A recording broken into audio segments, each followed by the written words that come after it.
nuevamente bienvenidos. Me parece que ahora no está funcionando. ¿Se escucha? No. Esto recién funcionaba. A ver. Sí. ¿Ahora? Ahí mejor. Ahí sí. Bueno, perfecto.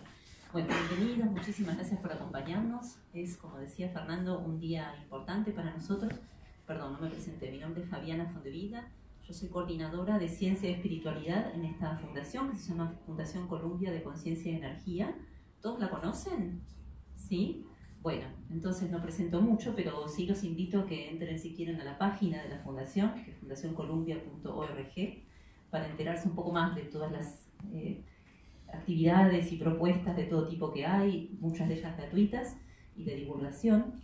Y esta área que estoy coordinando, de Ciencia y Espiritualidad, tiene el objetivo de hacer un poquito esto que vamos a intentar hacer hoy, que es acercar, armar puentes entre estos dos saberes y disciplinas y quehaceres que por demasiado tiempo han estado divorciados en desmedro de todos. Esa es la intención, y con esa intención lo que hacemos es ofrecer un ciclo de charlas mensuales, de encuentros mensuales gratuitos, a los cuales los invito ya en este momento, porque va a haber uno por mes. Los temas van cambiando, tratamos de que sean siempre apasionantes y siempre con gente muy formada y muy idónea y de mucha trayectoria, tanto del lado de la ciencia como del lado de la espiritualidad. También paso un avisito que puede interesarles. La semana que viene estamos lanzando otra de nuestras iniciativas de esta área, es unas becas que ofrecemos a 2 investigaciones en el área de ciencia y espiritualidad. Todos los años las ofrecemos, abrimos la convocatoria en marzo, a fines de marzo, y todos están más que invitados a enviar propuestas y a hacerles llegar esta información a investigadores que conozcan. Gente que haga por ahí prácticas espirituales y les interesaría abordarlas con algún método científico, el que cada uno tenga accesible, o hacer un partnership con alguien con quien puedan investigar. Es una muy buena oportunidad y esa es la intención detrás de esto. Y por otro lado, contarles que Fernando Pitosi, quien ya de alguna manera se presentó, está sumando esfuerzos con la Fundación en esta intención que tenemos de estar cada día más cerca de la ciencia. Él, en su faceta científica, nos está dando una mano para que el diálogo sea cada día más fluido. Así que con mucha alegría les cuento que está pasando a acompañarnos como un colaborador. Bien, entonces, el tema del día hoy, lo habrán leído, es saberes que confluyen, que pueden aprender la ciencia y la espiritualidad una de la otra. Voy a presentar a nuestros oradores, a quienes van a compartir su visión de esto. Un momentito. Porque los dos tienen amplia trayectoria y no quiero olvidarme de nada importante. Ana María Llamazares es antropóloga, tiene una formación en posgrado en epistemología, es investigadora del CONICET y profesora de la maestría en diversidad cultural de la Universidad 3 de Febrero y de la maestría en pensamiento sistémico de la Universidad Nacional de Rosario. Es además autora del libro Del reloj a la flor de loto, crisis contemporánea y cambio de paradigmas. Bienvenida, Ana. Muchas gracias. Y Fernando. Perdón, y olvidaste que soy docente de la Fundación Columbia. Ah, bueno, por supuesto, sí, eso ya lo doy por hecho. Hay un link. Claro, esa es la vinculación más directa, tal cual. Y por eso la gentileza de acompañarnos hoy. Y el doctor, ahora vamos a ponernos formales, el doctor Fernando Pitosi es bioquímico, doctor en ciencias biológicas, investigador principal del CONICET y de la Fundación Instituto Leluar en neurociencias y en células madre. Es ganador del premio Guggenheim en neurociencias, es coordinador de grupos de meditación de budismo tibetano, en su faceta espiritual, y es participante de todos los módulos del programa SAT de Claudio Naranjo. ¿Sí? Ahí acabamos con las formalidades y vamos a lo nuestro, que es que ellos nos cuenten en principio, me parece que es lo que más nos interesa saber de entrada, cómo ambos, siendo científicos de carrera, han podido transitar un interés y una vocación por las temáticas espirituales sin que haya, o transitando de alguna manera si lo hubo, conflicto entre estos dos saberes y quehaceres. Ya la visa anticipa que algún conflicto ha habido. Entonces, si les parece, te doy la palabra primero a vos, Ana, y nos contás un poco cómo fue para vos. Bueno, muchas gracias. Bueno, buenas tardes a todos en principio y bienvenidos a este encuentro. Y para ser consecuente con esta aspiración espiritual que nos trae, también quiero honrar y agradecer a este lugar que hoy nos aloja, a la Fundación Columbia, que tuvo esta iniciativa de abrir un espacio en Buenos Aires, en la Argentina, diría yo también en Latinoamérica, para habilitar la práctica y ahora la investigación y también la reflexión, el estudio sobre este nuevo puente que se está tendiendo entre ciencia y espiritualidad, que aunque no sea todavía muy visible,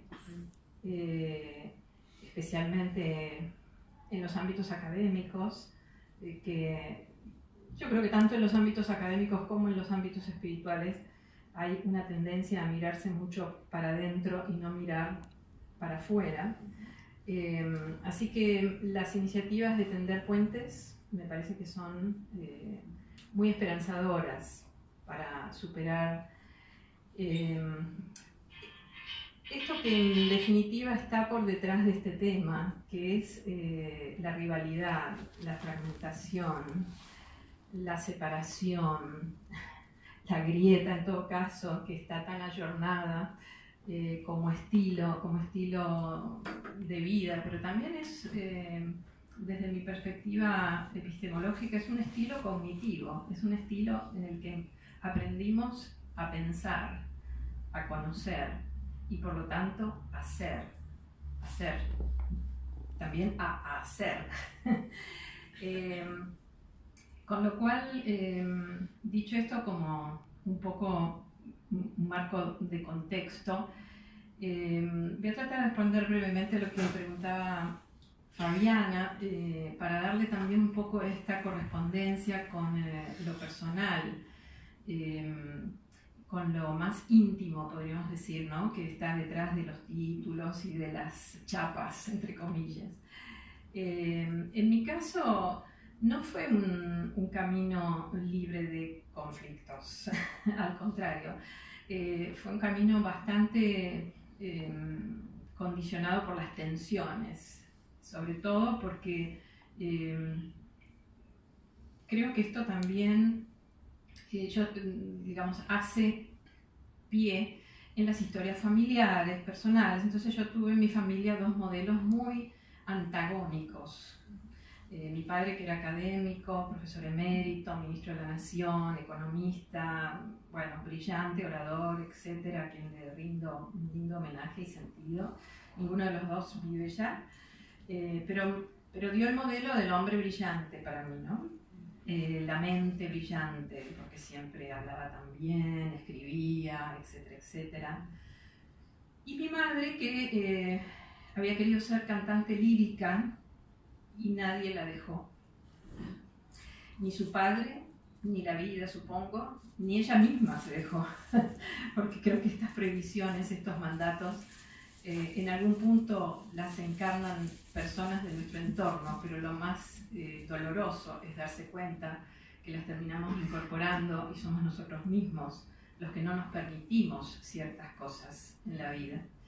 Entonces, este modelo padre-madre, masculino-femenino, el hombre exitoso, self-made man, lleno de honores y actividades, viajes, etc. Y la mujer que acompaña y que siempre lleva el maletín del marido y que tiene que quedarse en su casa y resignar sus aspiraciones personales. Pero una mujer muy sensible, muy inteligente, que supo acompañar a estar a la altura de mi padre, aunque no la habían dejado ni hacer la escuela secundaria. Marcó para mí esta antinomia básica, podríamos decir, ¿no? Entonces, yo que tenía muchas aspiraciones artísticas, que las sigo teniendo, que me gané la vida escribiendo desde muy jovencita, con mis aspiraciones y necesidades de autonomía.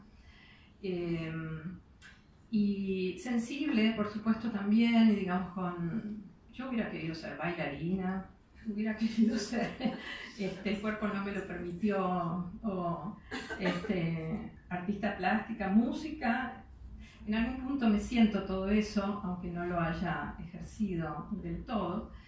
Y creo que para mí la vida académica, entrar a la facultad era lo de rigor. Yo terminé precozmente digamos, quise dar todo libre el secundario para poder terminar antes. Yo ya sabía que quería estudiar antropología y entré antes, así que, bueno, mucho apuro en mi vida, pero carrera académica, universitaria, trabajo, y después entré al CONICET en el año 82, hace bastante, y claro, fue como una búsqueda permanente de cómo conciliar estas dos como tensiones. Para mí no fue tanto desde el principio. Yo tuve una crisis espiritual muy chica, a los 11, y después de esa crisis espiritual, que fue casi una experiencia de unidad en la naturaleza, me hice atea. ¿Podés contar un poquito más porque nos falta información? Creo que me asusté mucho, era muy chica, 11 años, y realmente no supe cómo dar espacio a eso en mi vida. Ni había nadie cerca que te ayudara a enmarcarlo. No, tampoco. Entonces, bueno, lo más fácil fue seguir el camino un poco ya abierto de mi padre, de mi hermano, y entonces entré por la vía de lo intelectual, que también fue otra de las cosas que por suerte en el reparto me facilitó, tener como bueno, una cierta facilidad, inteligencia para esto. Me fascinaba la historia, me fascinaban las miradas de conjunto, por eso elegí antropología y no sociología, por ejemplo. Te pregunto, ¿y en ese discurrir por la carrera de antropología empezaste a entrar en contacto con la cosmovisión indígena, las prácticas rituales indígenas? Sí. ¿Ahí ya empezó a haber un interés que empezó a retomar ese otro rumbo perdido? Sí, totalmente. En realidad, yo tengo un momento que lo recuerdo muy claramente de cómo decidí estudiar antropología, que fue un día que fui con mi hermana, que estaba haciendo las introductorias y me llevó al Museo Etnográfico, y vi en una vitrina un cráneo tatuado maorí, absolutamente tatuado, y dije, no sé, me impactó muchísimo. Fue una mezcla. Yo creo que siempre lo cuento porque, o no siempre lo cuento en realidad, pero cuando me preguntan, y yo dije, quiero estudiar esto. ¿Cómo es posible que haya gente, seres humanos, que se tatúen el cráneo?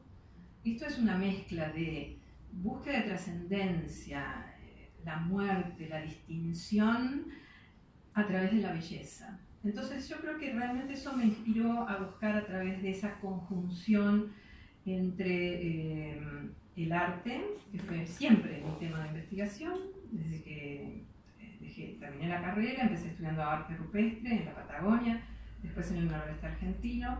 El arte rupestre es las pinturas que están en las cuevas de culturas prehispánicas originarias. Y tratando de, claro, al principio, con mi visión muy dura, yo estudié mucha semiótica dura y estadística y la epistemología dura, digo, ¿no?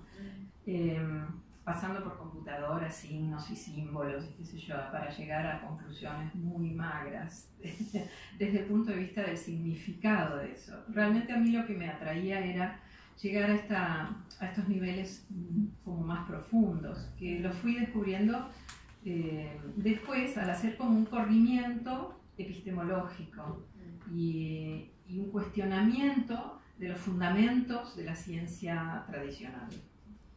Ok, perfecto. Y cuando empezaste a interesarte más profundamente en esta cosmovisión que parecía de otras culturas, ¿empezaste a querer de entrada meter mano en eso, ver de qué se trataba? Digo, más allá de estudiarlos como objeto de estudio en tu rol científico, ¿cuándo hiciste ese pequeño switch, ese pequeño cambio de decir, quiero conocer esto más de cerca? ¿Cómo lo hiciste?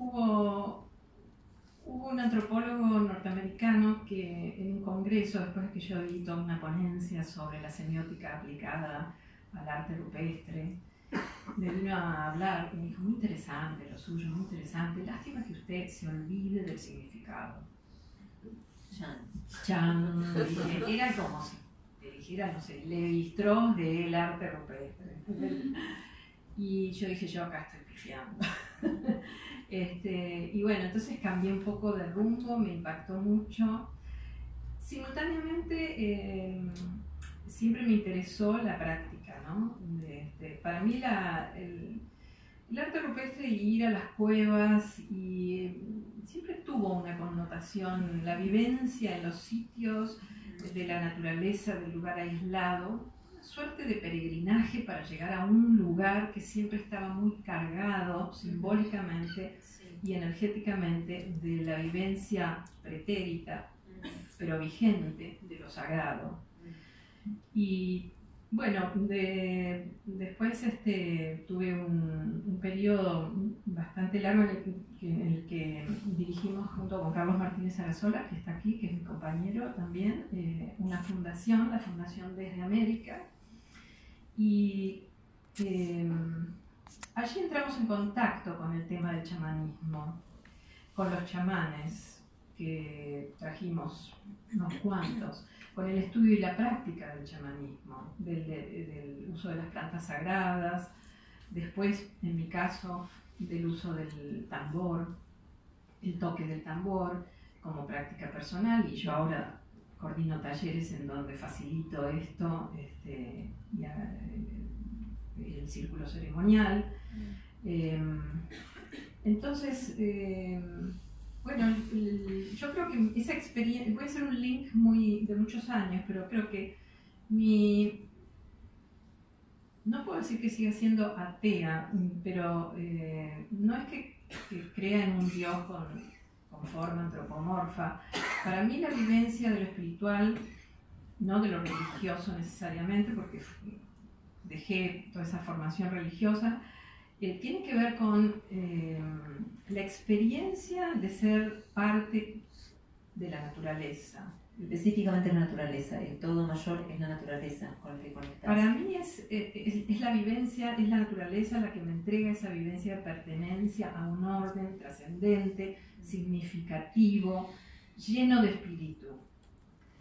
Y por eso el chamanismo, creo que en mi caso fue un camino que me habló especialmente desde un lugar sentido, desde un lugar profundo, porque el chamanismo hunde sus raíces en una visión animística, y lo digo en el buen sentido, no en el sentido despreciativo, sino al contrario, en una visión que ve a todo el cosmos imbuido de ánima, de alma, de impulso vital, de soplo vital, de espíritu.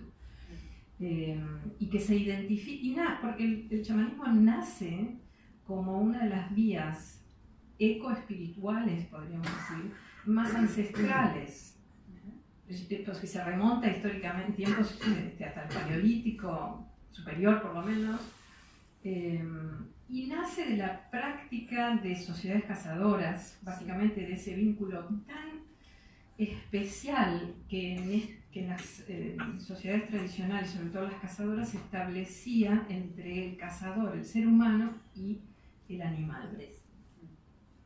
Un vínculo de identificación, de respeto, de honrar, de comunión casi. La caza como podríamos decir, una práctica de alto contenido simbólico y no como una práctica apropiatoria, consumista, ni muchísimo menos, y violenta. Bien, muchas gracias por compartirnos. Hay 1000 preguntas que te podría hacer, pero me gustaría integrar ahora a Fernando y retomamos entonces el diálogo entre los tres. Contanos un poquito cómo fue tu acercamiento a esta doble vivencia que hoy... doble vivencia que vive en mí. Qué bien que empecé. Bueno, no, primero gracias por estar acá. Hoy es viernes a la tarde, no alcanza la silla para la sala, así que muchas gracias a todos.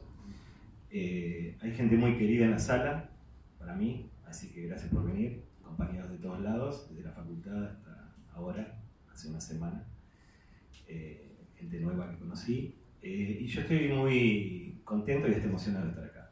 Para mí es estar hablando de lo que es CONICET, que es mi empleador de espiritualidad, es darme permiso, es darme un permiso que no ha sido fácil para mí, ¿no? Esos conflictos por cosas que quizás son artificiales, ¿no? Que están afuera y que si uno empieza a hablar de ciencia y espiritualidad, en realidad empieza a aparecer más y más científicos que tienen algo que ver con el espíritu y más gente contemplativa o con prácticas espirituales que dicen, no, la ciencia no es enemiga nuestra.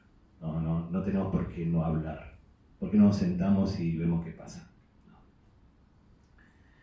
Entonces, a la pregunta tuya, que les confieso ya sabíamos que no se va a hacer esa pregunta. Entonces yo tengo una respuesta así como larga, que es mi vida, ¿no? Toda la anécdota, lo que me fue llevando, y después una más corta que sí es espiritual. Así que hay una medio científica y otra más espiritual.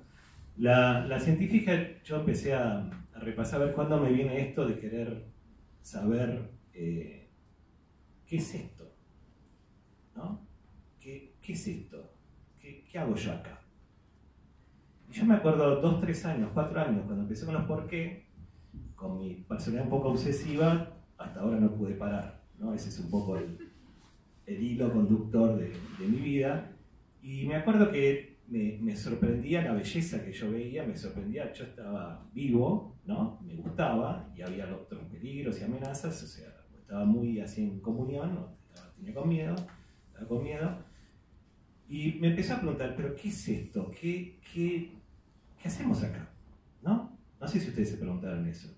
Levanten la mano que se preguntó eso. Bien, así, por eso estamos acá. Este fue un experimento, el primer experimento. Y entonces eso siguió y de repente me acuerdo un hito muy dramático para mí. Cuando tenía 21, yo estaba subiendo la escalera de mi casa Granaderos, que ustedes conocen, algunos, y de repente siento algo que me dice, tu papá se va a morir en 2 semanas. Yo me quedé congelado en la escalera, en la heladera. Se me cayó una heladera en la escalera y mi papá 2 semanas después se murió. Y entonces a partir de ahí me agarró miedo, porque dije, ¿cuándo se me va a prender de vuelta la tele y me va a decir que me voy a morir yo o que va a pasar alguna tragedia? Porque parece que eso fue como el primer suceso así trágico de mi vida, ¿no? Y entonces ahí de vuelta, es como que la heladera quedó cerrada un tiempo y estuve, a los 2 años después me fui 10 años a Alemania y Suiza, que es una heladera, bastante emocional. Volví acá en el 97, en esos tiempos me sirvieron para profundizar todo lo que es ciencia y hacer eso que vos decías del nombre y la chapa y todo eso. Y poder volver y entrar a CONICET, aunque estuviera cerrado, pues me dieron un contrato cuando se abrieron los contratos, entré a carrera, no fue fácil la vuelta, me costó una pareja. Y después me volví a casar con ella, así que no se preocupen. Y después me volví a divorciar. Hay un concepto budista que es la impermanencia, que todo cambia, que a mí también me define. Entonces volví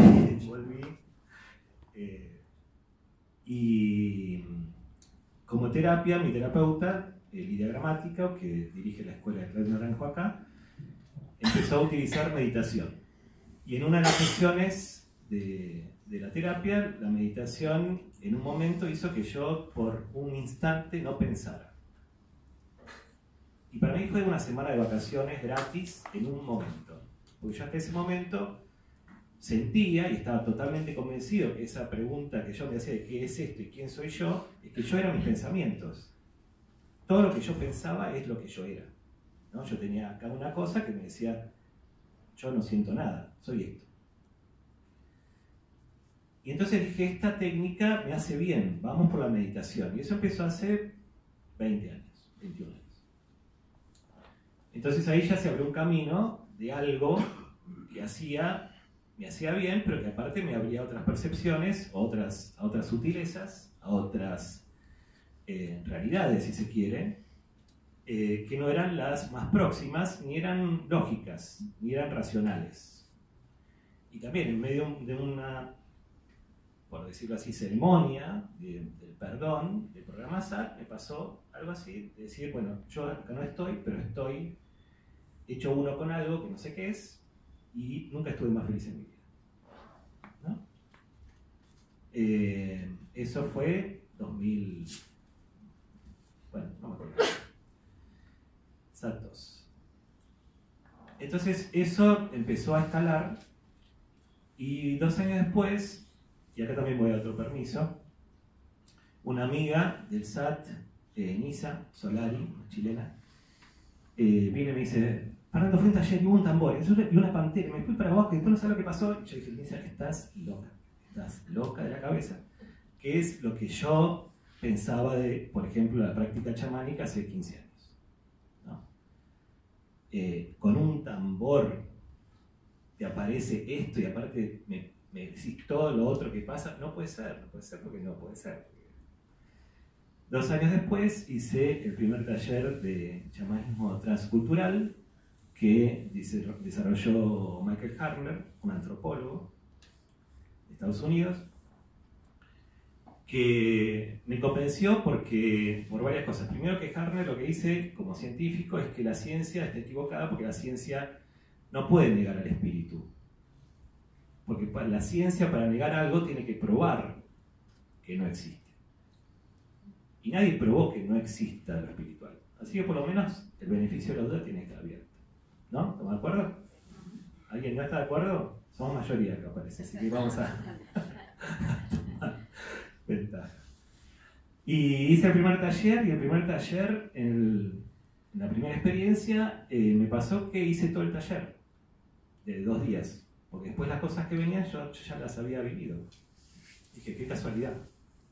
Hice el segundo taller, me pasó lo mismo. Entonces, una vez es casualidad, 2 veces coincidencia, 3 veces es sugestión, 4 veces es inconsciente colectivo, 5 veces, 126 veces la ciencia te dice que hay algo ahí que es real. Y entonces, aparte de científico y de persona, de varón, adulto y de meditador, soy practicante chamánico desde hace 11 años. Así que ahí un poco es donde las cosas se juntan y conviven en mí desde hace bastante tiempo. Y esa es un poco la historia, la parte de datos y antecedentes, ¿no? De materiales y métodos. La parte más espiritual es porque yo sentado acá soy feliz. A mí me hace bien estar acá. Y me hace bien no porque estoy contento nada más, porque sé que hay un lugar mío que es este, que es acá hablando de esto. Y me lo dice, no sé, la intuición, llámenlo, me lo dice el ser, me lo dice, llámenlo como quiera. Pero a mí hay algo que me dice que yo acá estoy bien y que este es mi lugar. Así que esa es la respuesta de cómo llegué acá y no sé, porque ustedes deben saber también que hay momentos en la vida en que uno se agarra con uñas y dientes de algo porque se lo están llevando puesto para algún lado y dice no, y cuanto más se agarra, peor. Así que yo hace un tiempo que me dejé llevar y de alguna forma caí acá sentado, ¿sí? Pues. Gracias, Fer, gracias por la sinceridad de ese relato, nos honra compartir desde lo personal, te lo digo, y sé que seguramente me hago eco de todos, de que puedas en este momento un poco histórico en tu vida integrar estos 2 caminos públicamente. Así que agradezco esa confianza y elogio tu coraje. Bueno, gracias. Pero la pregunta quizás que nos podemos hacer ahora es ¿por qué requiere tanto coraje? Que uno pueda decir algo tan sencillo como soy practicante chamánico para un científico. Yo puedo hablar de mí mismo hace 15 años, ¿no? Los científicos, sobre todo los que tuvimos cierta exposición, porque trabajo en un tema que tiene mucha prensa y me pusieron en lugares así como de decisión también y de coordinación de consorcios y esas cosas. Los científicos, el valor o el activo que tenemos, ahí lo veo a Santiago hablando. Hola Santiago, te esperamos Se a me ocurre hablar de activos, es la credibilidad, el nombre. ¿No? Tenemos una producción científica, pero de repente yo les puedo decir, un miedo, así como yo la vi a Nisa diciendo, y yo pensé, mi amiga querida está loca, pobre enloqueció, hay un miedo, ¿no? Como decía Ana María también, porque esto viene antagonizándose y está peleando a ver quién tiene la verdad, quién nos dice mejor que es real, ¿no? La ciencia con método empírico, o la espiritualidad, esa intuición, eso que todo el mundo sabe que va de boca en boca, pero que en realidad no se anima mucho a decir porque si no puede estar medio loco. Entonces, hablar de esto en un ambiente científico, por eso para mí es muy importante en lo personal hablar dentro de lo que es CONICET de esto, pone en riesgo la credibilidad. Y de hecho, el año pasado, ¿no? Se está riendo la gente de prensa de CONICET, salió una nota de un matemático que trabajaba en Cábala y una mía, diciendo que era meditador nada más, y hubo una respuesta epitelial, alérgica a la nota, de altos mandos del CONICET, diciendo, ¿y qué hace esta nota acá? En la página web, ¿cómo se nos escapó esta cosa que no es creíble, no es creíble? ¿Cómo va a haber una persona que haga esto y medite o que sea matemático? Entonces hay en el imaginario, por lo menos, y ahí de repente hay una cosa mía personal, de poner una vara muy alta en decir, en no decir todo, en no decir yo soy practicante chamánico. Yo, por ejemplo, leo e investigo, hace 3 años me di cuenta que había muchos grupos en el mundo científicos trabajando en meditación. Hay casi 5.000 trabajos científicos en meditación, ¿sí? 4.817. Ahí me salió el científico. En mindfulness, por ejemplo. Entonces, meditación está ya incorporada. Ya está probada que tiene beneficios científicos, ya hay un método científico aplicado a eso que funciona. Entonces, yo abrí el juego y dije, yo hago meditación. Y después me animé a decir, yo coordino grupos de meditación porque a mí me avalaron hace 10 años para coordinar grupos de meditación. Ahora, el chamanismo ya era, bueno, ¿cómo explico que no es brujería? ¿No? ¿Cómo explico que no se trabaja con nada que no sea compasión y amor incondicional? Buen punto para retomar y preguntarle a Ana, porque en tu caso, Ana, siendo antropóloga, quizás en un punto, en una mirada más superficial, podría parecer que no hay conflicto, ¿no? Que vos estés estudiando el chamanismo, pero del momento de estudiarlo al momento de agarrar el tambor debe haber habido un salto. Contanos de eso. Sí, sin duda. Bueno, tal vez conviene recordar que una de las manifestaciones en el ámbito académico de la famosa grieta y de lo que un escritor y físico inglés, Charles Snow, llamó las dos culturas, ya en la década del 50, cuando yo nací, él daba una conferencia en Cambridge hablando de este abismo que se había generado entre los científicos y los humanistas. Y en realidad esa grieta nace de mucho antes, cuando los mismos investigadores que vieron en el paradigma científico un desvío hacia el exceso de materialismo, mecanicismo, determinismo, etc., intentaron revalorizar las aproximaciones humanísticas a través de lo que se llamaron las ciencias del espíritu, proponiendo métodos específicos para abordar y trabajar con los fenómenos humanos, no específicamente materialistas. Entonces esto, muy bien intencionado, digamos, en la búsqueda de la especificidad, incluso la búsqueda de la especificidad de un método aplicable para conocer el espíritu y los fenómenos espirituales, terminó, desde mi perspectiva, ahondando más esa diferencia entre las ciencias, las que se llamaron ciencias duras y ciencias blandas.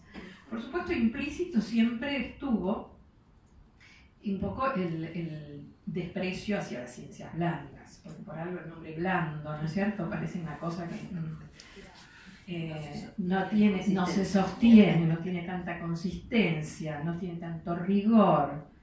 Y por lo tanto las ciencias blandas o humanas terminaron haciendo como una deformación para parecerse a las ciencias duras, e inventaron esto de aplicar métodos naturales a los fenómenos humanos, a ver si podían tener más rigor, ¿no? Entonces,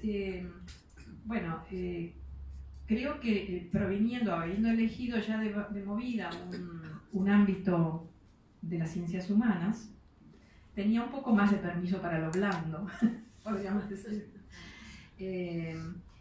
Pero siempre pesó mucho también este tema de, bueno, a ver, ¿cómo digo lo que hago para que parezca, ¿no? Pero más allá de lo que dijeras, yo quiero volver al punto que debe haber sido el punto de inflexión, me imagino, que es, vos podías estudiar todo lo blandamente que quisieras, estas temáticas y estas culturas históricas o actuales que todavía tienen estas prácticas que para la ciencia son como brujería o algo incomprensible, pero en el momento que vos te habilitaste, decir yo, hoy, ciudadana del siglo XXI, formada en otra cultura, voy a agarrar un tambor y voy a invocar. Ese debe haber sido un punto de quiebre, ¿no? Sí, eso se lo agradezco a una maestra, terapeuta y maestra. También creo que en esto ayudan mucho en los procesos de búsqueda personal, de autoconocimiento, porque creo que parte del autoconocimiento es desandar ese camino en el que nos construimos una imagen para ir al encuentro de quienes realmente somos o más profundamente somos y ir sacando esos velos, esas máscaras, ¿no? Que tienen más que ver con los mandatos sociales, la mirada de los otros, las propias admoniciones que son las más crueles sobre lo que podemos, lo que debemos, lo que no podemos y lo que no debemos. Y soltar un poquito el reino del intelecto. Y después eso tal vez es lo más difícil. Sí, en mi caso, antes del tambor llegaron las plantas y la experiencia que es mucho más fuerte. Y el día que mi terapeuta me dio un tambor en préstamo y me dijo, bueno, cuando te sientas mal, toca. Y la verdad que fue autodidáctica mi ingreso en el tema del tambor. No hice la formación tan rigurosamente como acá el amigo Fernando. Yo soy de las ciencias duras. Vos sos de las ciencias duras. Hace los deberes. Y yo ahora soy un poco transgresora en todo, por mi naturaleza. Entonces me rebelo contra las formalidades. Y bueno, y he hecho mi propia síntesis. Y también fue a partir, y quiero rescatar acá un hecho que para mí tiene una importancia epistemológica en este contexto del que estamos hablando, que es la validación de la experiencia personal. Justamente quería ir ahí, así que aprovecho, dejando un poquito al lado ahora la dificultad del conflicto de sostener estos dos lugares.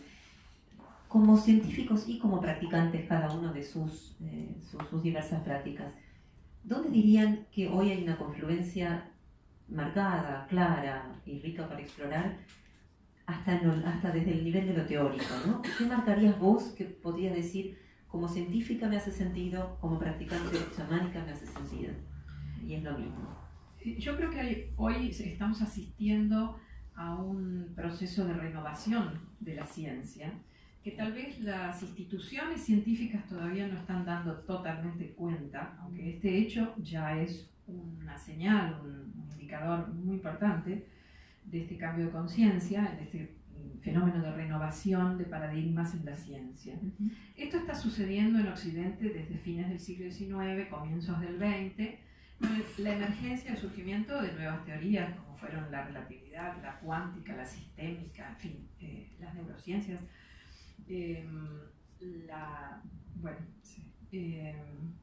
las teorías del caos, etcétera, ¿no? El principio holográfico, en fin.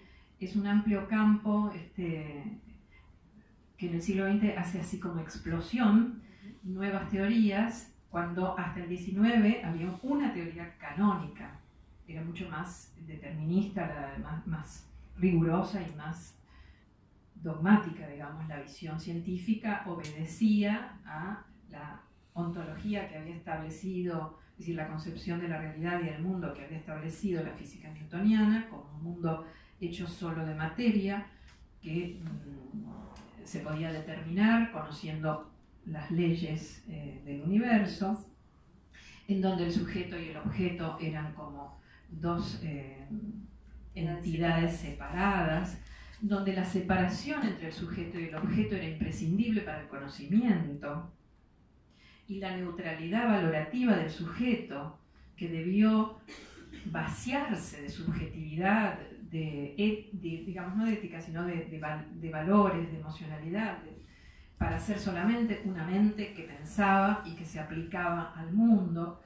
Toda esa visión canónica del paradigma moderno, de la que podríamos llamar el cientificismo, ¿no? Sí. Es decir, los excesos del racionalismo, los excesos de esta visión materialista aplicados al conocimiento convirtieron a la ciencia en sinónimo de única verdad, único camino para conocer el mundo en forma fiable, confiable y para ser respetable, porque nuestra cultura se transformó en una cultura científico-tecnológica.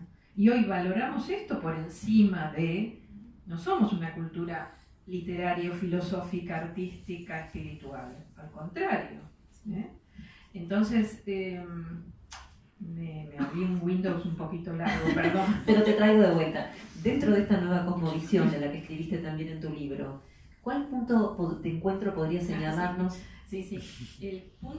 Entonces, en esa visión no había lugar para el espíritu.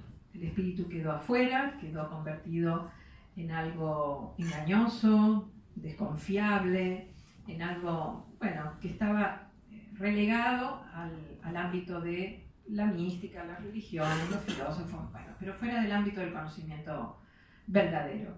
En el siglo XX se produce una revolución, no solo en las teorías científicas que explican el universo, la materia y el lugar de la conciencia y del observador desde una visión completamente distinta. La materia ya no es solo materia, es energía en diversos niveles vibratorios. Las partículas no son los últimos pedacitos para llegar separados. Son tendencias, probabilidades a existir que se definen con la observación, con el acto y la presencia del sujeto que observa. La conciencia empieza a tener entonces, y la mente empieza a tener un protagonismo en la creación o co-creación de la realidad completamente distinto. Y esto trajo una revolución a nivel de la concepción del mundo, pero también a nivel, después quiero hablar un poquito de esto, de la forma de conocer al mundo, de lo que yo llamo la revolución epistemológica, que no siempre está acompañada actualmente.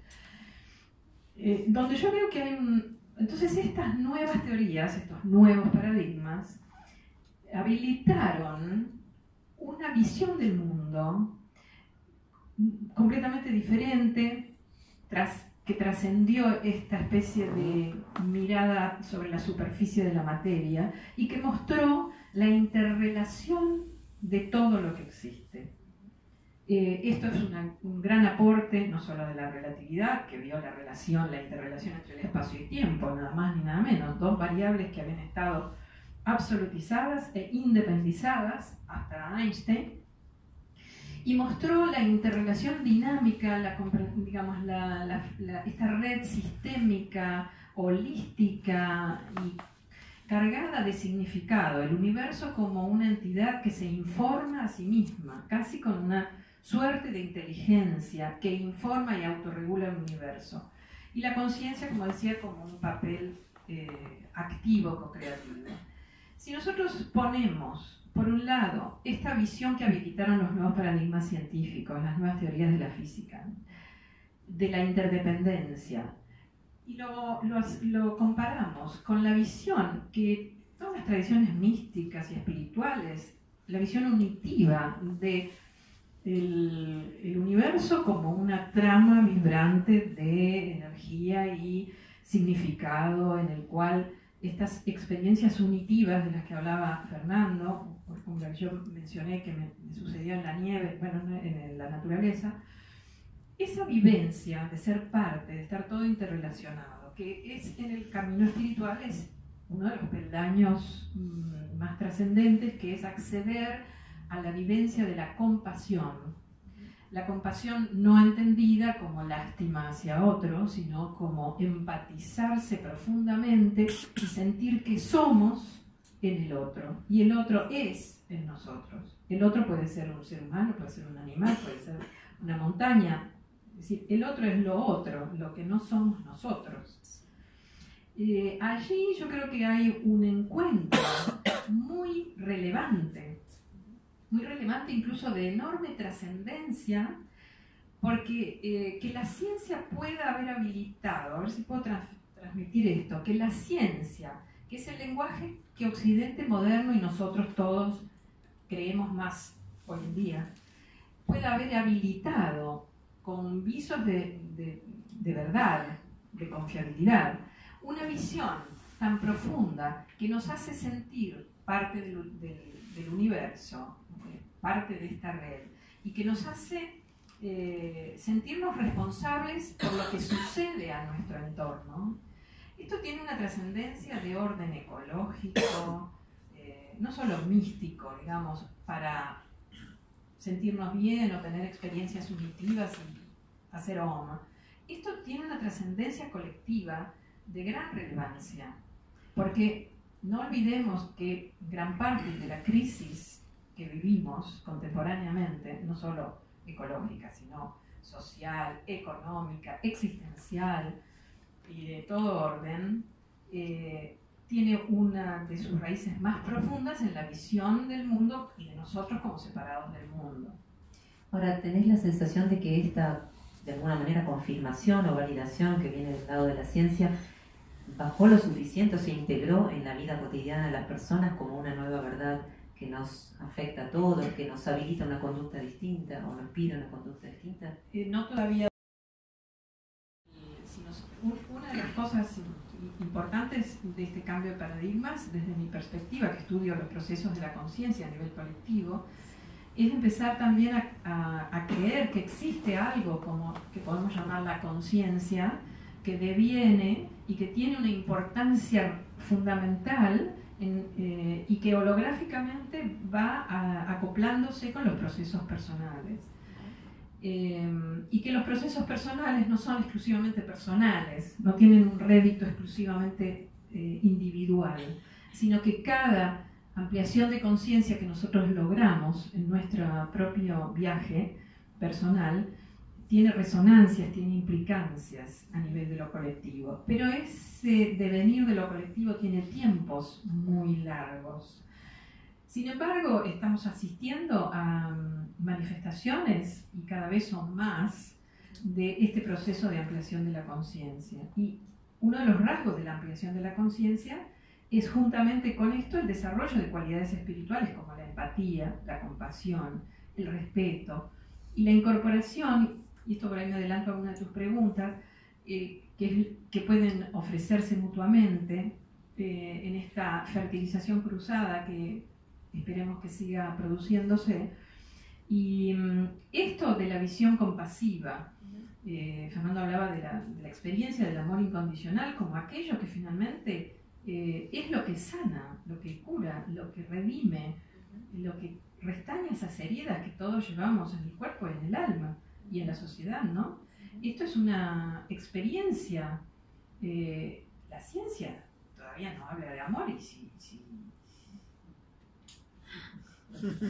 Bueno, está bueno que lo traigas porque justamente le iba a consultar, le iba a preguntar a Fernando desde su mirada, ¿qué podría traer, qué has observado que pueda ser otro de estos puentes, de puntos de contacto entre una verdad de un saber y del otro? Desde las ciencias duras podemos aseverar. No, vamos a cambiar el tono. Yo creo que hay en la sociedad, como decía Ana María,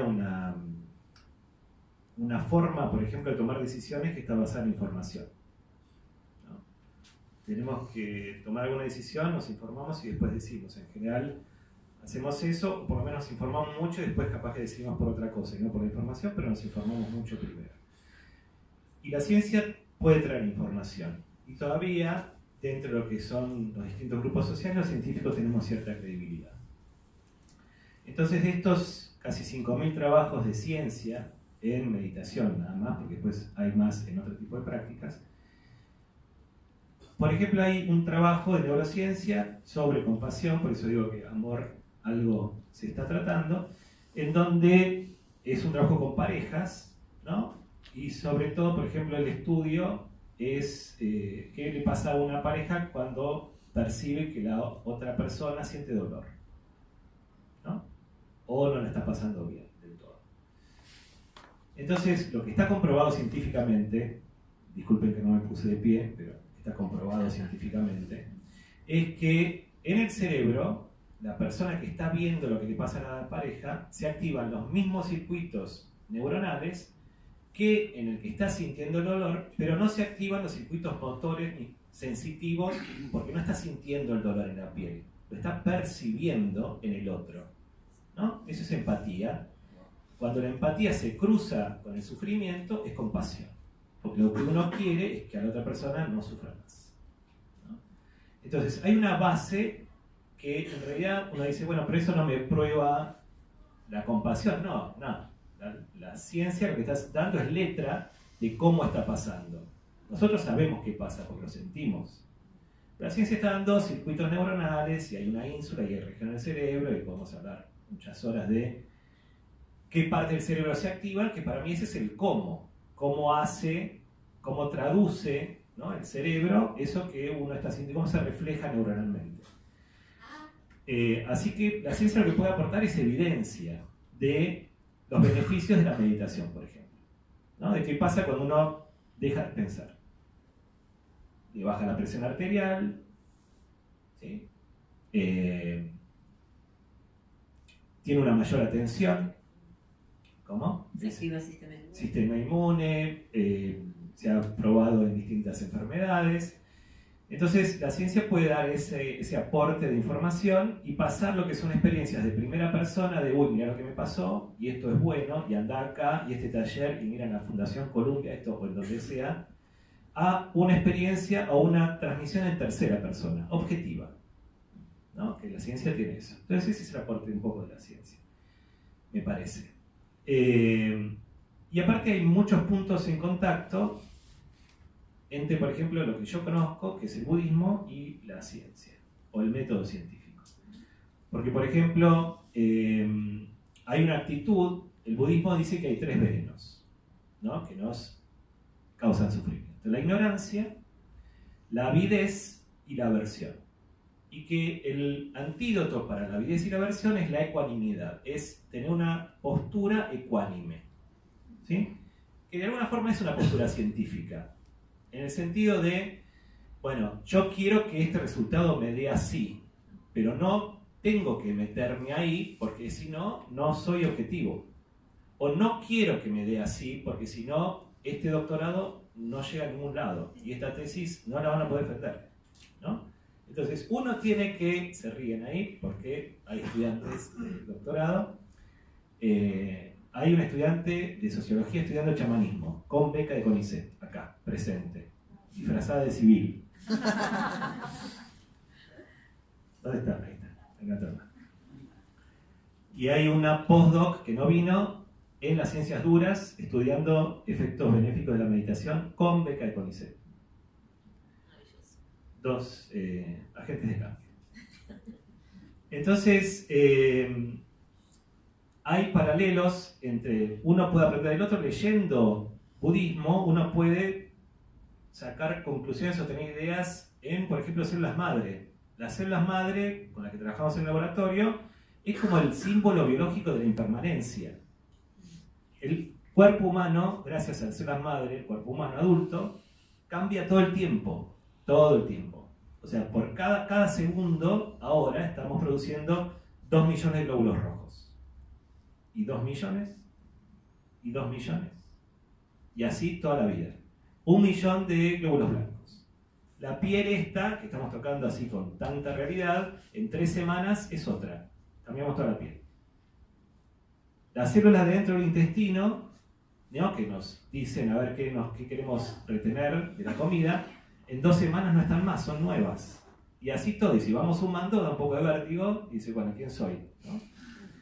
Y eso es impermanencia. Eso es permanencia. El budismo dice, lo único que es inmutable es el cambio. Lo único que podemos saber con certeza es que algo va a cambiar. Lo primero que sabemos cuando nacemos es que nos vamos a morir. Pequeño cambio. ¿No? ¿Ya se deprimieron? No. Bueno, entonces hay ida y vuelta, y obviamente, no sé, yo en lo personal, y vuelvo a mi experiencia personal, lo que me trajo toda la parte espiritual es, a nivel personal, otra vida. Entonces, si los científicos, por lo menos, por ejemplo, dicen, bueno, no sé, parece que hay un tipo que estuvo 10 años haciendo chamanismo y no enloqueció, ¿no? Y es científico principal de CONICET, capaz que se puede abrir una puertita como para que, no sé, se deje de pensar un milisegundo y se tenga unas vacaciones de una semana. Bien, gracias por esa respuesta tan informativa. Por otro lado, ese mismo estudio que mencionás de las parejas que demostraban la empatía sintiendo uno el dolor del otro, hay una variante de ese estudio, que creo que te conté hace poco, en el cual las personas se medían, uno estaba en un resonador, la otra no, y estaban, este es el detalle, en cuartos separados. O sea que el estímulo doloroso que le daban a un miembro de la pareja lo percibía en tiempo y forma el otro, pero sin saber en qué momento lo estaba recibiendo el primero. Entonces ahí entramos en otro sesgo de cosas. La pregunta que quiero hacerles es, ¿qué pasa cuando la ciencia se topa con respuestas que no se corresponden a la pregunta? O mejor dicho, cuando no hay forma de explicar eso que está apareciendo, que puede ser que sea del orden de lo espiritual. Yo lo voy a hacer cortito porque me gustaría que ellos hablen también un poco, ¿no? Ese es uno de los problemas a resolver. Esa es una de las piedras en el camino cuando, por ejemplo, no tenemos metodología para detectar algo y poder medirlo y poder transmitirlo en tercera persona. También hay un cambio cultural. Hay un cambio de paradigma que no sé cuándo se va a cristalizar, pero yo lo siento muy cerca. Para mí no es solamente un cambio de paradigma en la ciencia, porque la ciencia, cuando hay muchas cosas que no se pueden explicar, en un momento cambia, y cambia radicalmente y toma otro método, ¿no? Y yo siento que estamos cerca, no sé cuánto, si capaz una semana o, no sé, 120 años. Pero por ejemplo, digo, desde lo personal, el 8M a mí me dice esto no es cualquier cosa. Acá hay un movimiento, hay un cambio de paradigma por otros lados. Entonces me parece que todo esto se va sumando y va acompañando. Bien. Bueno, tomando tu iniciativa, que me parece muy buena, voy a abrir. ¿Vos querés agregar algo? ¿Podemos? Bueno, hiciste una pregunta que apunta justo a uno de mis temas preferidos, que es el cambio epistemológico. Porque yo creo que se habla mucho de cambio de paradigmas, pero que a veces se cambian los contenidos, pero no las formas. Se cambian los temas, pero no los métodos. Y la verdad que este cambio en la concepción del mundo requiere un cambio en la forma del conocer el mundo, sería, para decirlo en fácil, es decir, este cambio a nivel de la ontología requiere una innovación epistemológica, porque si no corremos el riesgo de luchas de poder, están los egos. Realmente la espiritualidad, una buena práctica espiritual, un camino espiritual auténtico y profundo, que para mí no está nada reñido con la práctica de la ciencia, le otorgaría a los científicos una visión más humilde, una posibilidad de desapegarse de sus puntos de vista con un poco más de facilidad, siendo más conscientes de que es solo un punto de vista al cual adhiero y utilizo durante un tiempo, pero que puedo variar, porque la realidad, que también tiene su autonomía, me está empezando a mostrar que hay cosas que no son explicables desde mi punto de vista. Entonces, como los marcos de la ciencia materialista, racionalista, todavía están muy vigentes, cuando queremos estudiar fenómenos espirituales desde un marco materialista, terminamos reduciendo los fenómenos espirituales. Entonces, hace falta una ampliación hacia la multidimensionalidad también en lo metodológico, para poder dar cuenta con método científico, pero con la especificidad de lo espiritual, de las distintas dimensiones, de las interrelaciones, de las articulaciones, de la impermanencia, de que un fenómeno no es hoy lo describí, lo atrapé, lo puse ahí en un paper y ahí quedó para toda la vida. Esto es un proceso dinámico y esto obliga a la ciencia a reflexionar sobre sí misma, es decir, a hacer un replanteo epistemológico a la luz de la nueva concepción del mundo, donde este encuentro entre lo espiritual y la ciencia, que en definitiva son como dos polos de una misma, ¿cómo podríamos decir? De una misma intención de conocimiento. Sí, finalmente las dos partes no debieran partir de la sombra, ¿no? Y de la pregunta ante el misterio con el cual abrió su alocución Fernando. Y en ese sentido serían aliados en ese camino. Tendríamos que tratar de llevarlos de rivales a aliados. Sí, aliados creativos. Aliados creativos en una búsqueda genuina de conocimiento. Claro. Y también habría que, me permito sumar, derribar un poco el prejuicio de que la espiritualidad tiene que ver con la creencia, porque en realidad tiene mucho más que ver con la vivencia por un lado y con la apertura al misterio. Y ahí nadie queda fuera, ¿no? Me parece. Pero me gustaría mucho dar la oportunidad a que pregunten bueno, sí, ¿cómo? Dame el micrófono y usen ustedes así. Sí, Santiago, ¿querés sumarte? Ya que estamos ahí sobre el final. Hagan.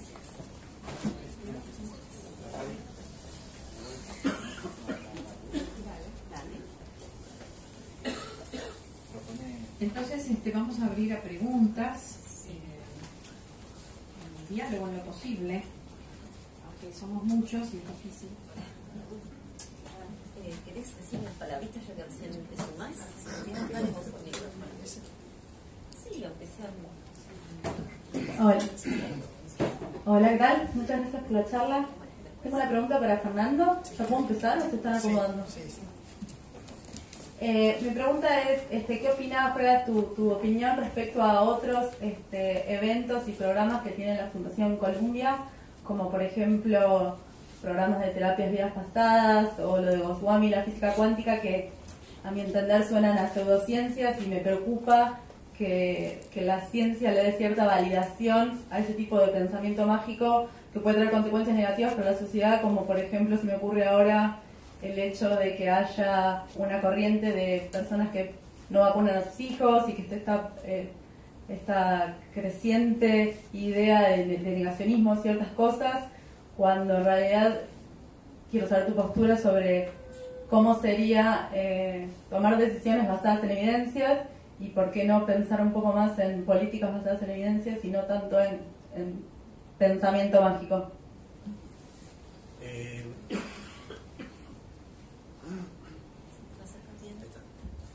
Gracias por la pregunta. Mira, a ver, en lo personal, empiezo desde la ciencia.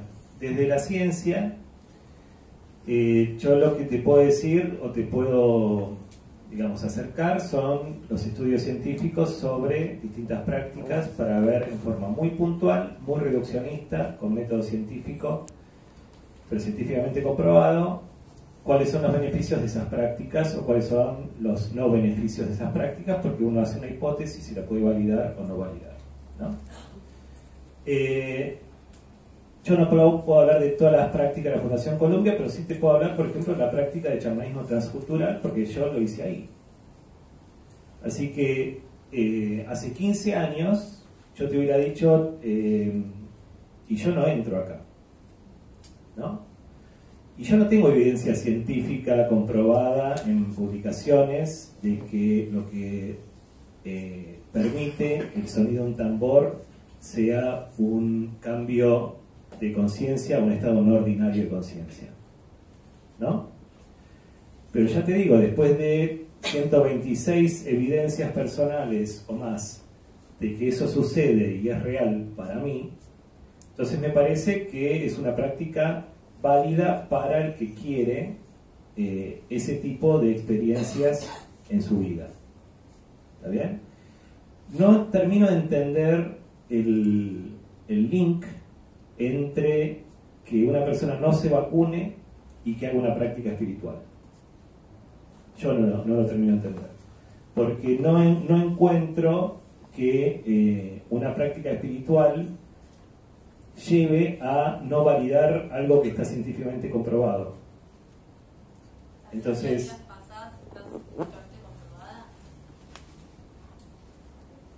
científicamente no hay nada comprobado con las terapias de vidas pasadas, no hay ninguna publicación.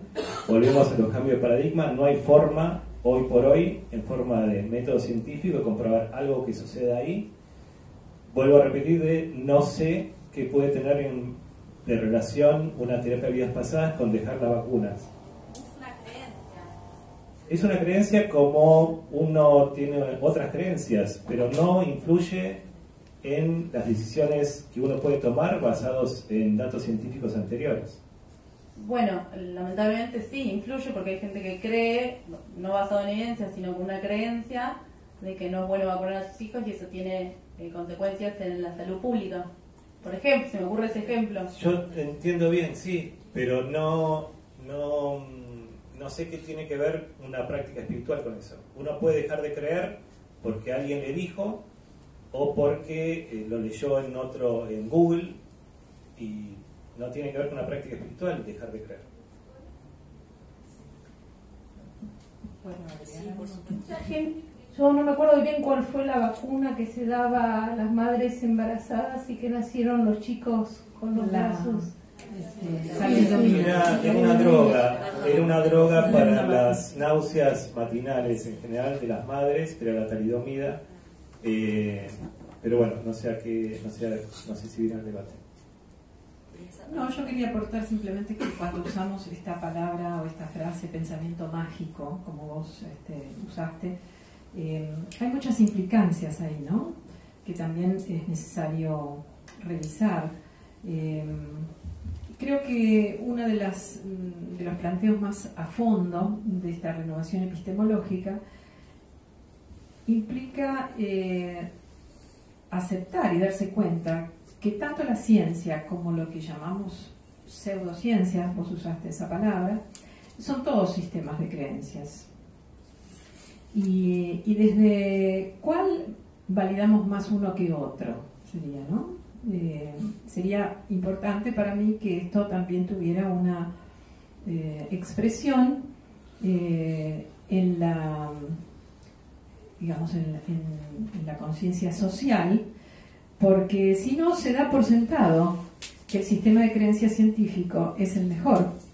Y yo creo que es peligroso naturalizar algo o hacerlo obvio y no preguntárselo. Yo no estoy diciendo que sea mejor o peor, digo que lo que es malo, entre comillas, o no es bueno, es dar por sentado algo, naturalizarlo, es decir, convertirlo en que por default ese es el mejor, y no cuestionarse qué puede tener ese famoso pensamiento mágico por el que tanta gente ahora está buscando una alternativa, incluso alternativas para la salud, ¿no?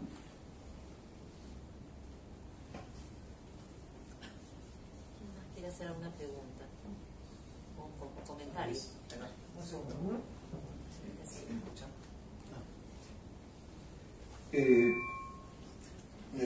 De lo que pude ver, de lo que se habló acá, me da la sensación de que toda la charla fue explicar la parte espiritual desde la visión científica. Por ahí mucho, no hay tiempo, pero me gustaría que me explicaran la ciencia desde el punto de vista espiritual. Vamos al revés. Si cabe. ¿Quién quiere tomar esta pregunta?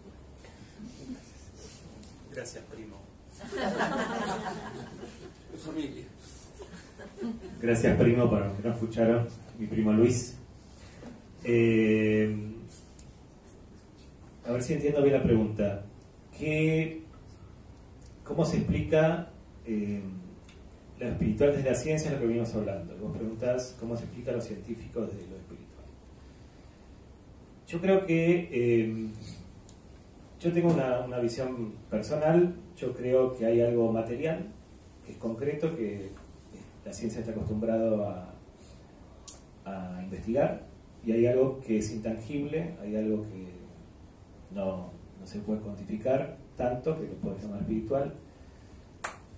Y yo creo que, por ejemplo, hay unos congresos que tuve el placer de ir, de una fundación que se llama Mind and Life en Estados Unidos, Mente y Vida, en donde nos juntamos neurocientíficos y lamas tibetanos, y los neurocientíficos aprendemos mucho de los lamas tibetanos, no solamente en la forma de tener esa ecuanimidad en el método científico, pero realmente desapegarse del resultado y del éxito, realmente, ¿no?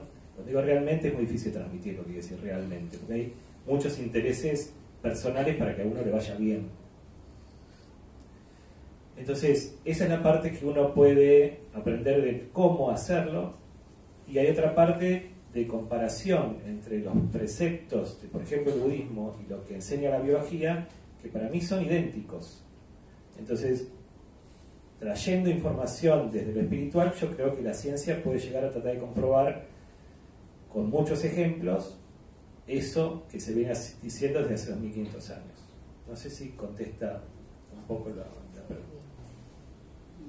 ¿Sos chamán? Soy practicante chamánico, sí. Contame cómo hablaría el chamán de las células madres. Bueno, lo está haciendo todo el tiempo, lo que pasa es que no me he visto de chamán para que la gente se dé cuenta. Cuando yo hablo de materia, no, en ese sentido la célula madre para mí no está imbuida de algo espiritual, cuando yo hablo desde la ciencia más dura. Ahora, por ejemplo, cuando hablamos de lo que son las células madre embrionarias, ¿no? Que de una sola célula, que es el óvulo fecundado, aparece a los 9 meses un organismo vivo, que son 1 billón de células, que son 200 tipos de células diferentes organizadas en tiempo y espacio, como para que eso viva. Ahí hay algo de asombro y de maravilla que se acerca mucho a ese otro plano, ¿no? Sin tener que decir, bueno, ¿cuándo se persona en el proceso, ¿no? Pero sí diciendo, esto desde la materia sola no se puede explicar. Hay algo más. No puede ser que la evolución haya hecho esto y tengamos esta suerte. Hay una maravilla. Y quizás ese sea el practicante chamánico hablando de las células madre embrionarias. ¿Una pregunta? Sí, hola. ¿Se cortó eso? Es muy interesante tu pregunta, muy desafiante. Situándonos, yo creo que realmente es un continuum, la materia, el espíritu, el alma, ¿no? No hay tal división. Situándonos más desde la perspectiva de la conciencia, que sería el espíritu consciente de sí mismo, lo que podríamos percibir es como un impulso de la conciencia por bucear en la materia, podríamos decir, en lo que sería el viaje que en Occidente hicimos para construir la ciencia materialista, que tampoco ha sido un error histórico, ha sido algo que, una fase de un proceso, de un devenir, del cual tenemos que ser conscientes, que si tomamos un camino que nos extralimitó en un sentido, tendríamos que corregirlo, pero eso no le quita validez a todo el tramo del camino. Al contrario, creo que justamente estamos en esa encrucijada en donde la espiritualidad viene a iluminar también de alguna manera la práctica de un conjunto de la sociedad, la ciencia, que se ha como focalizado exclusivamente en una lógica material. ¿Para qué? Con un sentido, porque con un significado, para dar significado a lo que se está haciendo. Y para mí el punto más profundo donde se juntan espiritualidad y ciencia, y lo vemos en algo que decía Fernando, si nosotros estudiamos la historia de la ciencia, los grandes científicos siempre estuvieron inspirados por búsquedas espirituales. Las grandes preguntas son preguntas de orden espiritual. ¿Qué es el universo? ¿Quién soy yo? ¿Cómo es posible que el azar solo sea incapaz de producir el orden de la naturaleza? ¿Cómo se genera la conciencia? ¿Cómo nace la autorreflexividad en el devenir de la conciencia para otorgar al universo esta cualidad tan específica, tan especial que le otorga la especie humana? También es cierto que más allá de estas interrogantes profundos, que estuvieron en todos los pioneros de la ciencia, Galileo, Newton, Descartes, Einstein ni hablar, todos los cuánticos, que algunos de ellos terminaron prácticamente siendo místicos, como David Bohm a través de su acercamiento a Krishnamurti. Hay una pasión por aprender el misterio del universo. Y lo que me parece que la ciencia no terminó de respetar en todos los casos es que esa pasión por conocer y descubrir el misterio del universo requiere de una cierta humildad y una cierta abnegación a los límites que el misterio mismo impone al conocimiento, sobre todo exclusivamente racional.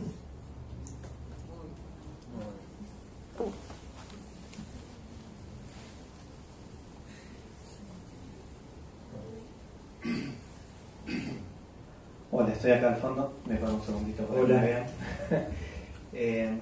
Retomando quizás las últimas palabras que dijiste y volviendo sobre la primera pregunta, sobre el primer enfoque, les voy a pedir disculpas si se hace un poco largo, voy a tratar de que no sea largo. El nombre de esta charla es Tender puentes entre ciencia y espiritualidad, y creo que uno de los temores o una de las ansias más pujantes que podemos llegar a compartir todos los que vinimos a esta charla es que todos percibimos que existe un aparente divorcio entre lo que es ciencia y lo que es espiritualidad, ¿no? Y que a medida que fuera avanzando no solo la recapitulación de la evolución de la ciencia que fueron narrando a lo largo de la charla, sino muchos otros paradigmas que nos fueron cruzando a todos, estamos empezando a ver que no son cosas que están tan divorciadas. Sin embargo, ese divorcio se percibe en algún punto. Pareciera que la ciencia se dedica a una cosa y que la espiritualidad se dedica a otra. Y sin embargo, ambas posturas, o las personas que están encargadas de comunicar ambas posturas, tienen la responsabilidad de los que no estamos tan formados de guiarnos respecto de cómo nos puede beneficiar el conocimiento científico, cómo nos puede beneficiar una práctica espiritual. Y yendo al punto de la pregunta, si nosotros como sociedad percibimos que existe un divorcio entre ciencia y espiritualidad, y estamos ante un momento en donde necesitamos unir y tender estos puentes de los que hoy estamos en la charla, ¿cuál les parece que debería ser la actitud desde ambas orillas? Por lo menos los dos expositores que están ahí comparten el título de científico y el título de practicante de una disciplina espiritual. ¿Qué les parece que tendríamos que hacer para poder reconciliar estas dos vertientes? Tenemos que encontrarlas y deconstruirlas para ver qué sobraba demasiado de una y está interfiriendo en la comunicación con la otra. Debemos prestarle los pergaminos una a la otra. Me parece que no es casual que esta charla se esté dando en el Ministerio de Ciencia, lo cual le da un ámbito de legitimidad que también va en el sentido de la primera pregunta, de qué es lo que puede darnos la ciencia como certificación de que lo que estamos, para los que tenemos una práctica espiritual, no estamos cayendo en un saco roto de realismo mágico que no nos va a poder contener. Así que vuelvo a la pregunta, ¿qué les parece que como acción nos toca a todos y en su lugar, que son los que están dándonos esta charla, para poder hermanar estas dos disciplinas o estas dos corrientes de pensamiento que parecen divorciadas y que hoy necesitamos ver un poco más unidas? Bueno, retomo entonces la palabra. Un tema central que vos tocás.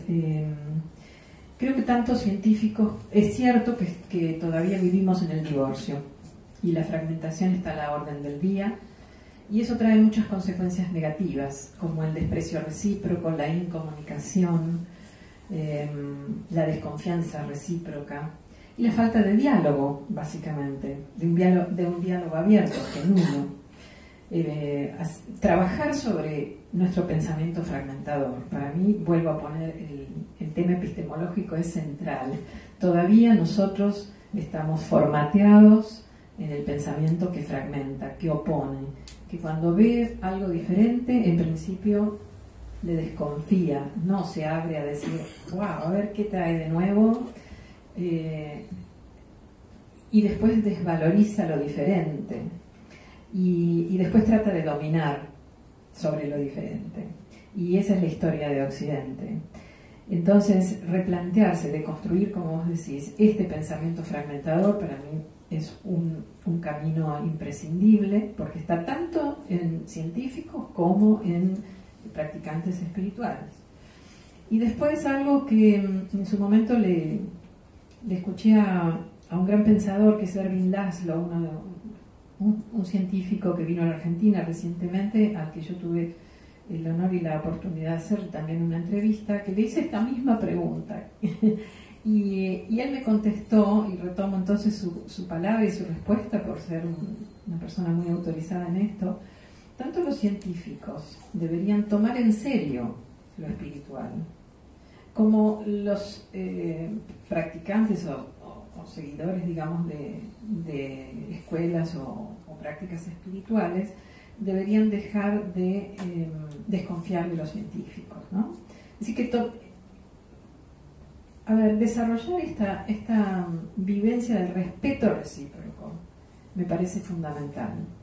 El abordarlo desde un nivel en donde podamos sentir que tanto unos como otros, todos estamos atravesados por esta lógica de la fragmentación y de la oposición dicotómica, porque esto que nosotros compartimos desde nuestras historias personales es nada más que un reflejo de lo que le pasa a mucha gente, pero de lo que le pasa a la sociedad en su conjunto y al planeta, ¿por qué no? Entonces, tender puentes, escuchar con respeto, abrirse a la diferencia, desde un lugar, no desde el miedo, porque el miedo encierra y trae todas estas consecuencias, sino de una verdadera apertura, creo que es uno de los caminos que necesitamos cultivar todos. Yo creo que la respuesta central y de base es la apertura al diálogo. Ahora, la apertura al diálogo tiene que venir con un cambio de visión, porque es cierto que pareciera que muchas personas son dos, la ciencia y la espiritualidad están en lugares opuestos. Y ese cambio de visión es como cuando uno estaba buscando las llaves y pasó por al lado 1000 veces y no las vio, pero están ahí, ¿no? Es como un cuento sufi de Nasruddin, que está Nasruddin buscando las llaves que había perdido bajo un farol de noche, empieza a venir gente y lo empieza a ayudar a Nasruddin a buscar las llaves, y no las encuentran, pasa 1 o 2 horas, hasta que le preguntan a Nasruddin, pero ¿vos perdiste las llaves acá? Y él dice, no, las perdí allá, pero ya está oscuro, así que mejor buscarlas acá, que hay luz. Entonces uno tiene una zona de confort donde hay luz, y quizás este cambio de visión es, bueno, ver a donde no está tan luminoso, pero que en realidad uno sabe que las perdió allá.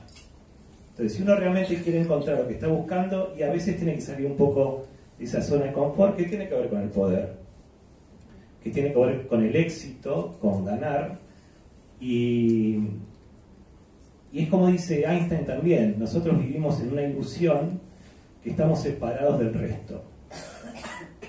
Y eso no es así. Lo que le pasa al otro me pasa a mí. Quizás no se siente tan claro como mi voz ahora, pero el otro soy yo. Yo creo que esto es una de las cosas que nos puede brindar el auténtico espíritu científico. La búsqueda de la verdad, entre comillas, no el fundamentalismo de la verdad, sino en pos de hacerse preguntas, abandonar esa zona de confort, que es lo conocido, que es lo seguro, que es lo que ya sabemos. Entonces, si nosotros nos hacemos preguntas que tienen implícito lo que lo que ya conocemos, las respuestas no van a brindar ninguna novedad. La ciencia avanzó, entre comillas avanzó, porque hubo personas que se animaron a preguntar y a salir de la zona del sentido común o de la zona de confort. Porque si no hubiera sido por esas personas que, como Galileo, Newton, Einstein y tantos otros, que se animaron a hacer preguntas diferentes y a cuestionar su propio sustento teórico, no se hubieran abierto nuevos mundos posibles. Estaríamos repitiendo, reconfirmando lo que ya sabemos. Así que en eso honro a la ciencia.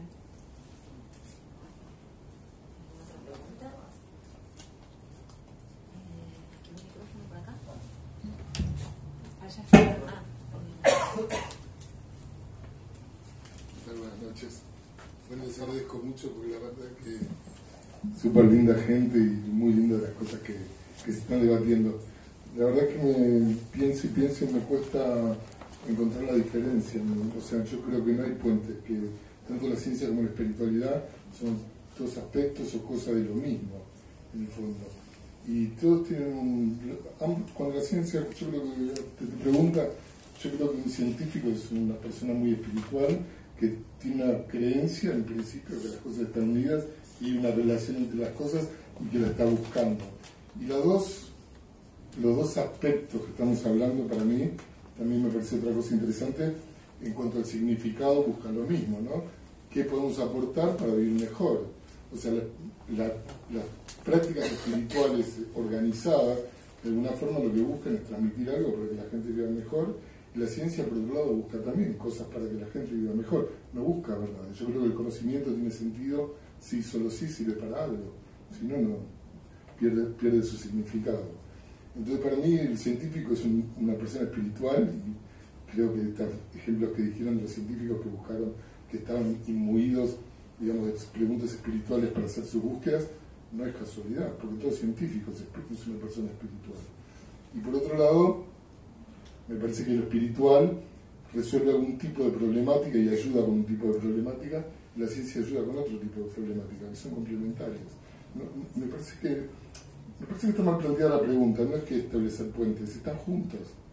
La ciencia busca algunas cosas, digamos, las prácticas espirituales tratan de ayudar de otra manera, y me parece que están juntas, que son parte de lo mismo. Bueno, gracias.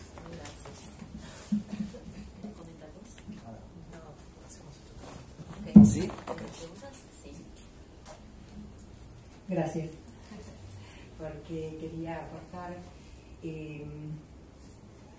algo que creo que es para mi vida fundamental o que veo en la vida de todos desde hace muchos años, que es que las cuestiones dependen más de cómo se piensan las cosas. O sea, pensar la unidad no es tan fácil. En el niño, que ayer lo dijo, es una construcción, es construir la unidad de las cosas en relación con el mundo. No es que no se tenga la posibilidad está, porque si no, uno no puede desarrollar posibilidades que no existirían para uno de alguna manera en el ADN o en el ADN y en algunas otras formas, ¿no? Entonces, creo que, digamos, eso me ha preocupado mucho durante décadas, observar que no cambiamos la manera de pensar de una manera como cambia el mundo, como cambian las cosas.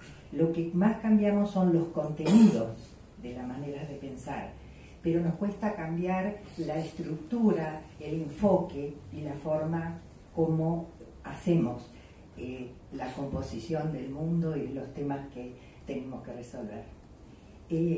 Pero creo que es un proceso evolutivo, o sea que lo vamos a ir logrando, y en la medida en que podamos, y en esa medida podemos resolver situaciones y que esa percepción de unidad no sea una sorpresa, sino un estado. Gracias. Sí, yo quisiera agregar algo, gracias por tu aporte, que es la importancia de la emocionalidad adherida a los pensamientos.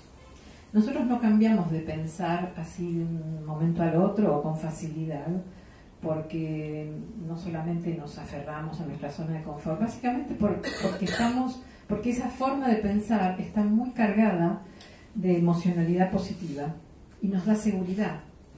Entonces, cambiar nuestro paradigma nos da inseguridad, nos da miedo, nos da vértigo, nos hace sentir inseguros, y sobre todo cambiar hacia una visión que, como traía Fernando, hace del cambio, de la impermanencia, de lo fluido, de lo inestable en algún punto, un valor, cuando nuestro paradigma anterior decía todo lo contrario. El valor era lo sólido, lo que parecía estar para siempre, lo que nos garantizaba que estábamos bien, una ilusión constructiva, si querés, de nuestra mente, pero que por esa adhesión emocional tan fuerte que le pusimos a esos valores de lo material, lo sólido, lo estable, lo firme, se hace tan difícil transformar. Entonces creo que uno de los campos de trabajo es sobre el campo emocional, básicamente sobre el tomar conciencia de los patrones cognitivos y de la interrelación y de la adhesión de emocionalidades y valores adheridos a esos patrones cognitivos. Sí, no, quería aclarar.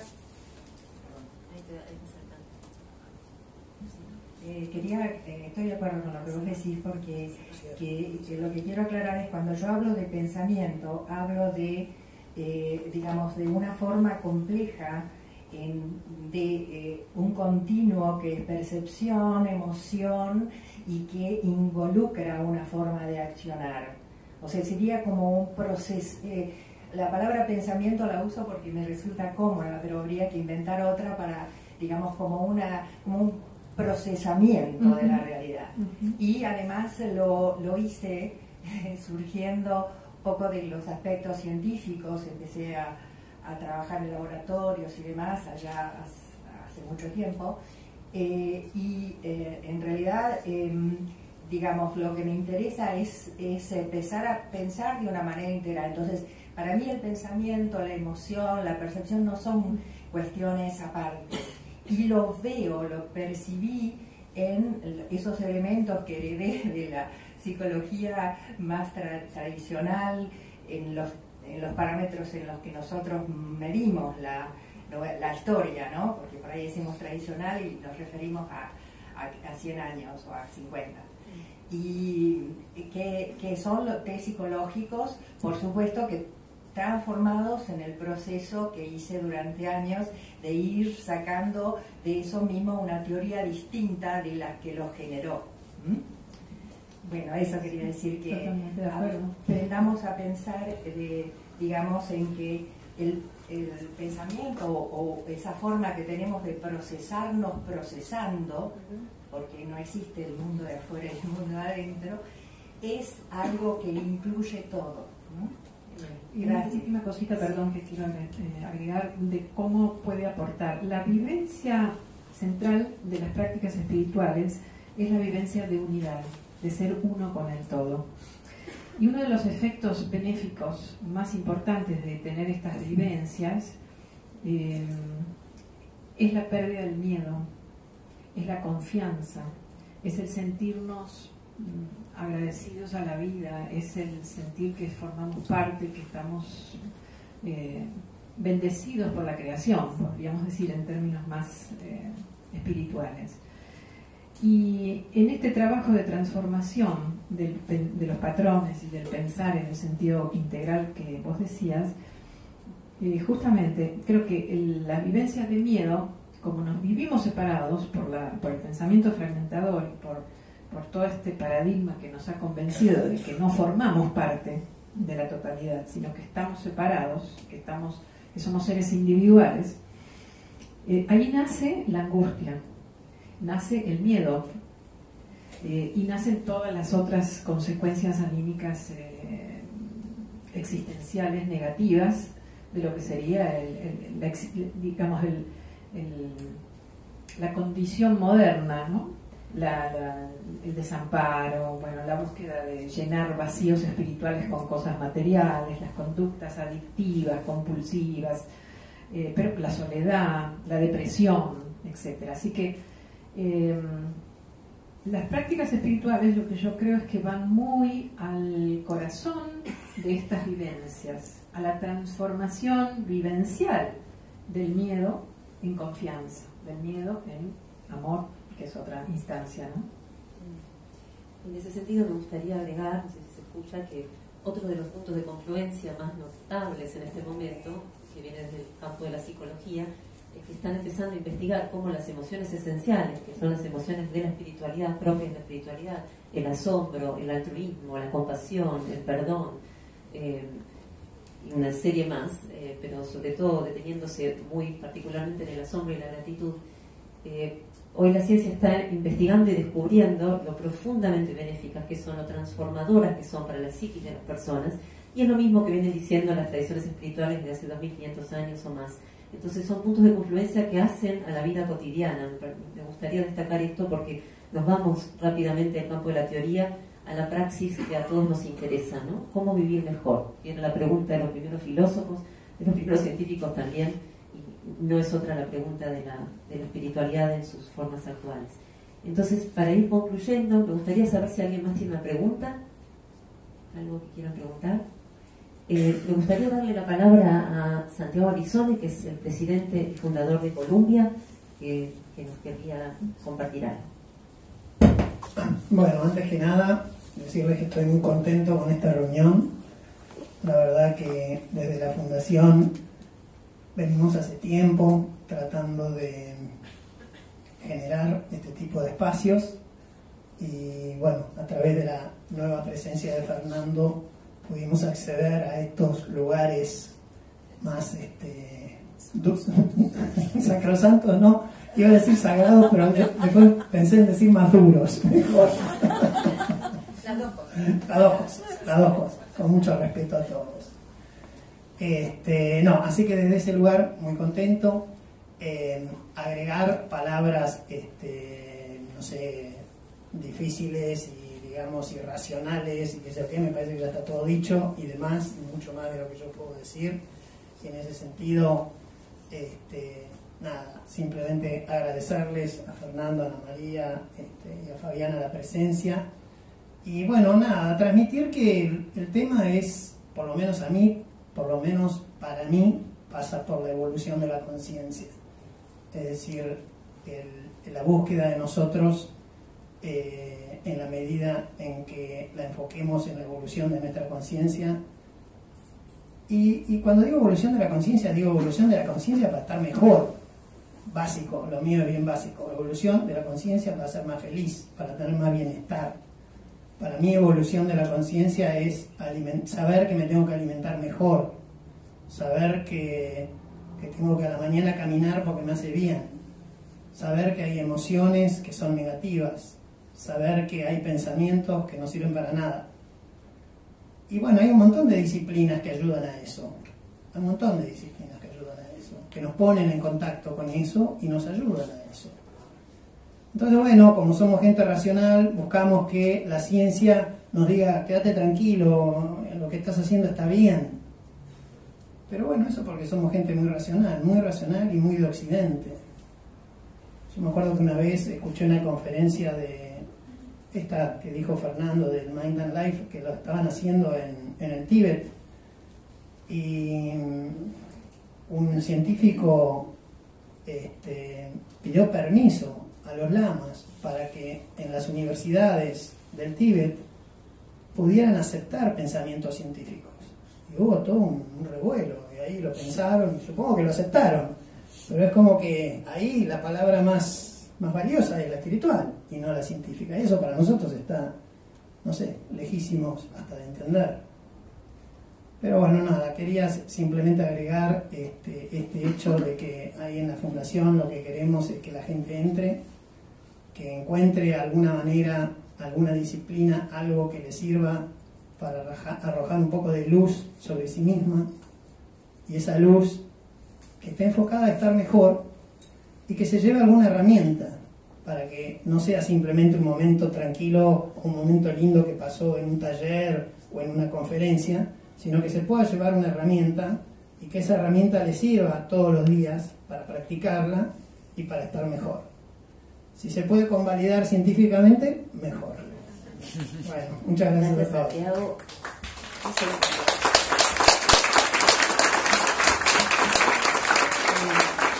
Quiero concluir ahora sí agradeciendo a Fernando, a Ana María por su presencia y por todo lo que nos compartieron, a Santiago por propiciar este encuentro, pero muy sobre todo quiero agradecer, honrando este puente que todos estamos buscando crear, pero desde un reconocimiento muy sincero, que el Ministerio, al habernos recibido hoy con estos planteos tan extraños, en un punto todavía para lo que es el consenso científico, está dando un gesto de profunda humildad y de profunda apertura. Así que muchas gracias.